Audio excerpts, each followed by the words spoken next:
حسین نے دنیا میں کروڑوں حسینی پیدا کر دیے. ایک چراغ سے کتنے چراغ بنے. صدیق اکبر جیسا اچھا انسان بنایا, فاروق اعظم جیسا اچھا انسان بنایا, عثمان غنی جیسا اچھا انسان بنایا, مولا علی جیسا اچھا انسان بنایا, عشر مبشرہ جیسا اچھا انسان بنایا. انہیں کہ جب انسان سنت سے منہ پھیر لے تو اللہ تبارک و تعالیٰ اس کا منہ کعبے کی طرف رکھنا گوارا نہیں کرتا.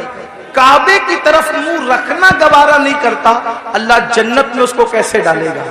یہ دنیا ہے, اس دنیا میں آدمی جتنے چاہے جرائم کر لے, اور پھر اللہ اکبر جو گناہ کبیرہ ہے, گناہ کبیرہ اس میں خاص طور پر حرام لقمے کا کھانا اور اسی کے ساتھ نشہ کرنا, شراب پینا.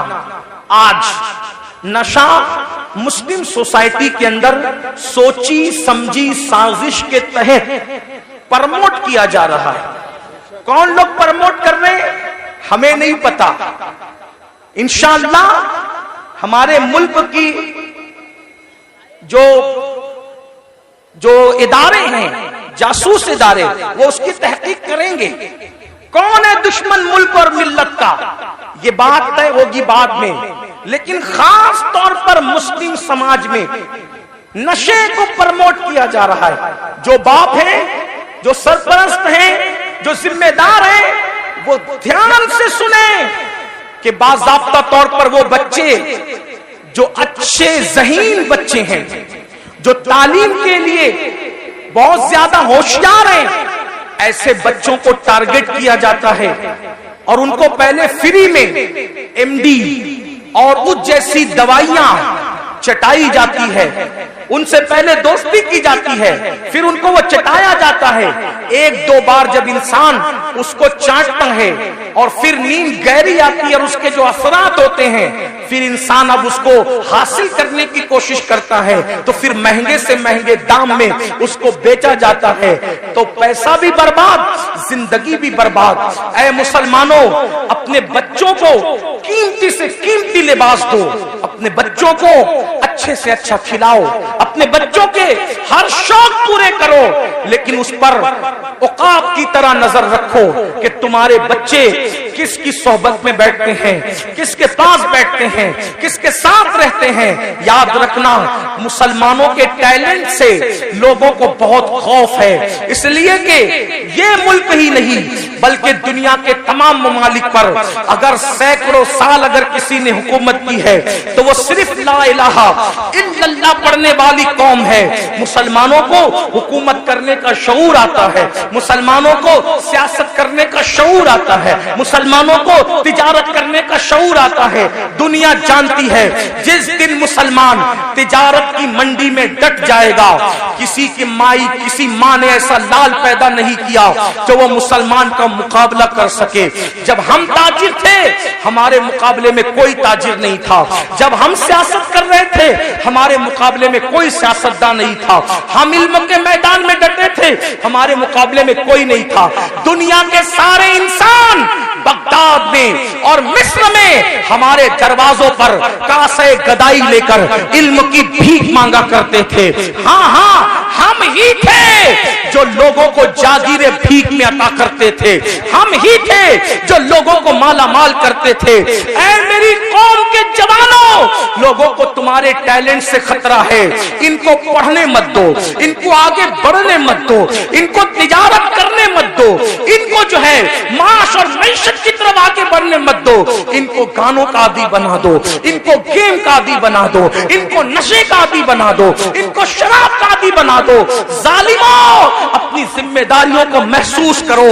یہ کھلونا موبائل کا جو تمہارے ہاتھ میں دے دیا گیا ہے اور الگ الگ گیمز تمہیں لا کر کے دے دیے گئے ہیں, کب تک گیم میں ڈوبے رہو گے؟